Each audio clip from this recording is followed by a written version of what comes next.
فاضل مين؟ الجيش الجزائري. طبعا ما فيش ليبي بقى خلاص ولا الكلام. الجيش التونسي على قده كده، على قد تونس، ورور حلو كده، واخد بالك؟ الجيش الجزائري.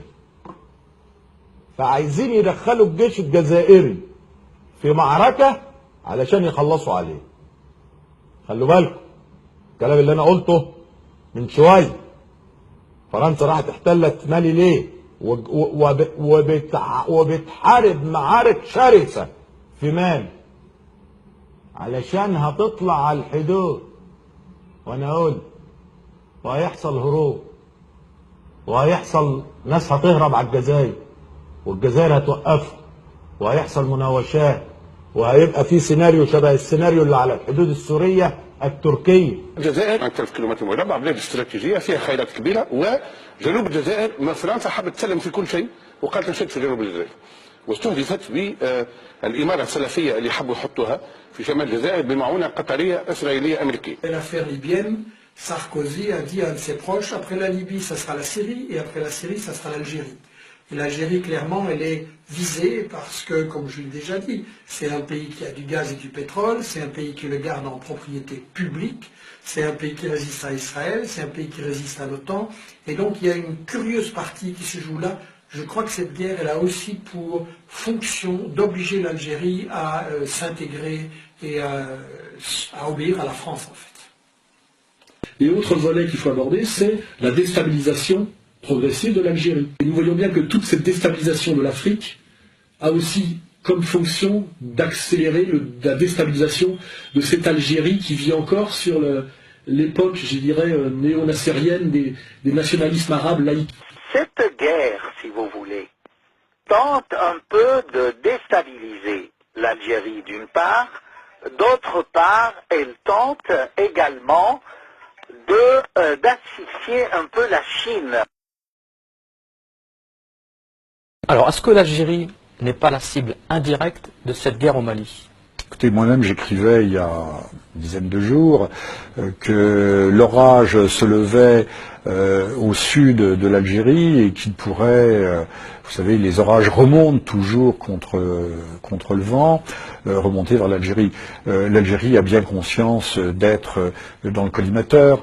Dès 2011, certains think tanks washingtoniens voyaient déjà à l'occasion des événements libyens qu'il y aurait forcément, je ne dis pas obligatoirement, mais en toute logique, il y aurait expansion du salafisme et que sans imaginer immédiatement un retour des années de Brest, des années 90, ces mouvements salafistes, tôt ou tard, rentreraient de nouveau sur le territoire algérien. Et pourquoi l'Algérie serait-elle la cible?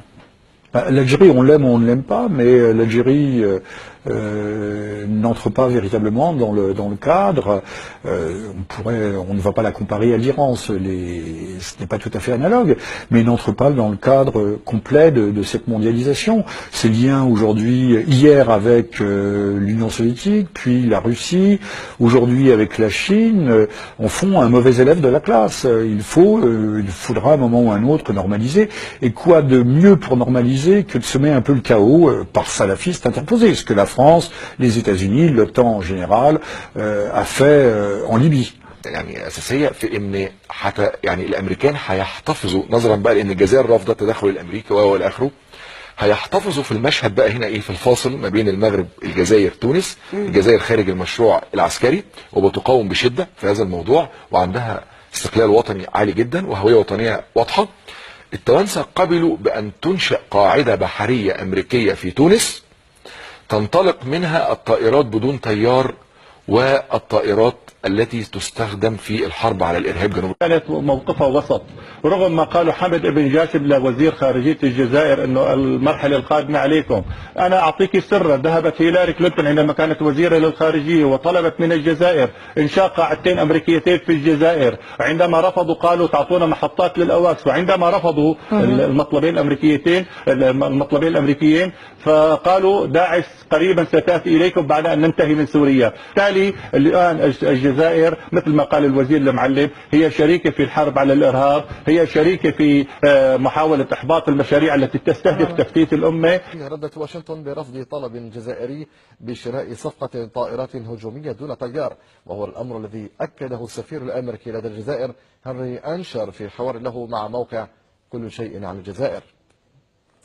معنا من واشنطن لاري كوب كبير باحثي في مركز التقدم الأمريكي ومساعد وزير الدفاع الأمريكي السابق. سيد لاري كوب، هل تتفهم واشنطن الموقف الجزائري؟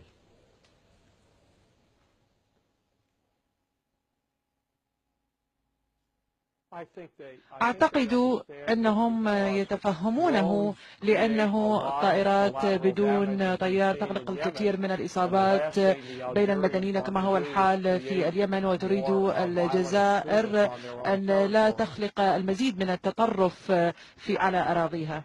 في طريقين: فريق الدول الكرتونية والتي تحسب كالفراش، وفي طريق الدول الوازنة والتي لها شعب.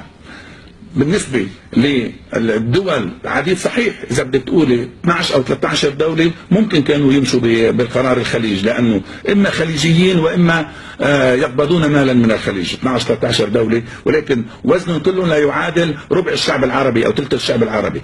أما الدول الوازنة مصر، الجزائر، السودان، العراق طبعا وسوريا ولبنان، هذه تشكل في شعوبها أكثر ما يناهز ثلثي العالم العربي، كلها رفضت. ويكفي أن نسمع بالتهديد الجزائري الذي أوقف المشروع حتى توقفت مصر المبادرة وقادتها باتجاه آخر، عندما قالت الجزائر بأن هناك احتمال خروج هذه الكتلة من الجامعة العربية وتشكيل جامعة عربية قومية بدل أن تكون جامعة عربية بريطانية أمريكية.